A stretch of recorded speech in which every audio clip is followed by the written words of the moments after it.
Look at the catch. Look at the toe tap. Jets a 20-10 lead at the half. That's their highest scoring half of the season. Fourth quarter, Pats down 10. Second and 10. Cam Newton avoiding the sack, finding Jacoby Myers. Oh, what a night Myers had. 12 catches, 169 yards. Later in the drive, third and goal. Newton going to keep it himself, and he's not going to get there. So the Patriots settled for a field goal of 27-20 with 6.5 minutes to go. On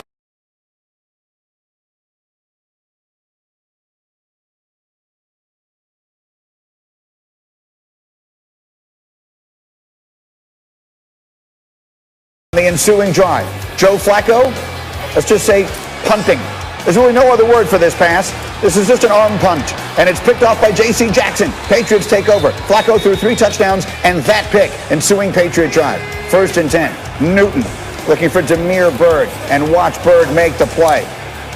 Oh, he's going all the way back across the field, and he's going to dive for the pylon at the end here. He's out of bounds inside the 5, so it's first and goal for the Patriots. Cam would run it on first, he'd run it on second, and then the third time would be the charm. Third down, Newton takes it in and ties the ball game at 27, just under 2 minutes to play. The Jets a very quick 3 and out, so the Patriots get it back. Pick it up with 22 seconds to go on a third down with 1 timeout left. Cam takes it up the middle for 5 yards. They don't use the timeout. So here we go. You got to get up. You got to spike it. And that they do. So they spike the ball with 8 seconds left, and they have 1 timeout remaining. Second and 10. It's Newton. They need yards, and they need a timeout. Check, check. Jacoby Myers, touchdown. 3 seconds left. They use the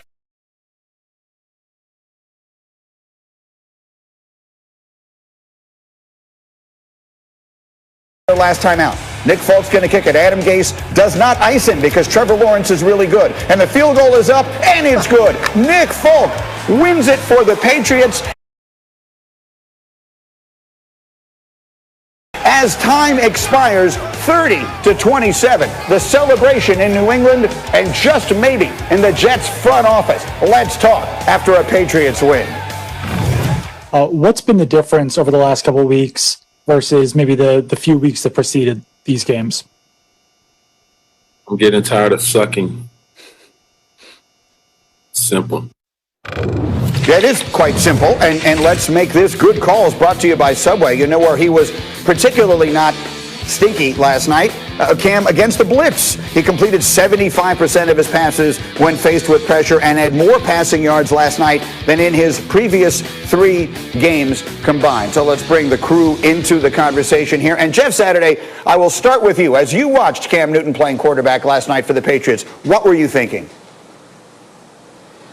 I saw a team that's trying to hide the quarterback in the play. I mean, they didn't try to challenge the Jets deep for the majority of the game. They played very conservative throughout the entire game. And it just showed you, right, that Cam has cost them the last couple weeks in the way he's played. They weren't going to let it happen again. It was like in the meetings throughout the whole week between Belichick and McDaniels is, hey, we're going to stop this. We're going to stop the bleeding from turnovers, from bad plays. We're going to play this thing and make it as ugly a game as possible and see if we can find a way to win in the fourth quarter. And that's ultimately what they did. But I'll tell you the other part that's probably the most disappointing for me is if you watch the game of football right now, think about all the young quarterbacks that we have out there, right? The Tua's of the world, the Kyler Murray's of the world, like just all the energy, even Mahomes to a degree, just the energy and excitement that quarterbacks are kind of bringing to their team. I expected that out of Cam Newton, and you just don't see it. I mean, it's like it's just hard work, right? It's laborious. It's like there's just no joy in it. And I know he had it early on in the season, but you just see it on the sideline, man, like such a relief that they're beating a winless Jets team. I mean, that's the part that's probably the most disappointing, because when they brought Cam in, I thought that part of his game, right? Whether you love him or hate him on the field, it's irrelevant. I'm talking about just the attitude and kind of the energy that he brings to the locker room. I just don't see it, and that's been disappointing, maybe because it's the game plan, but for whatever reason, that was probably the most disappointing part. Again, against an 0-9 Jets team, I would have thought I'd have seen a little bit more. Well, so there's a lot there to consider. Greg, let's start with the game plan. What did you see from New England's offense last night? Well, it was an indicator, like what Jeff said, of how the Pats feel about Cam Newton. That was an elementary game plan. It was probably the most elementary game plan I've seen from a veteran quarterback in a really long time. There were reads in there that would be easy for a high school player. A lot of curls, a lot of hitches, a lot of throws behind the line of scrimmage. But is that Cam's fault? Right. No. Like, we have to give credit where credit is due. And for whatever reason, we have been extremely critical of Cam Newton throughout the course of this season. And understandably so. The last 3 games have been putrid. They've been bad. But I would also say that he played pretty well last night. And especially like we just talked about in the Subway Good Calls. I mean, he did a great job against pressure. That's exactly who Greg Williams is. Like, he did miss a couple throws. Yeah, from those 2 throws that he missed down the field. If he makes those throws, it takes a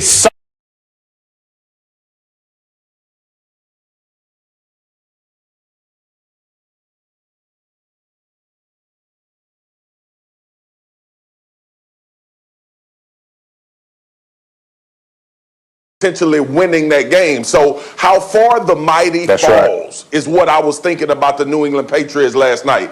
And then to Greg's point, like, you look on the field, it's just not there.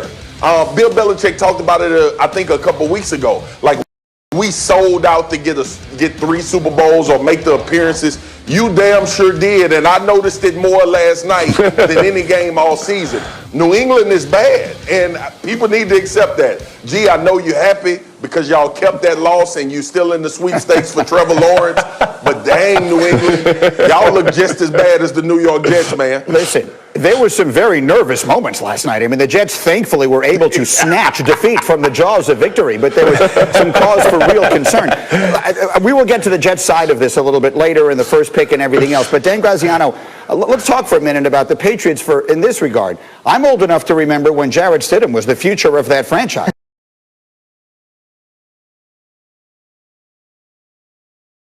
What has happened here?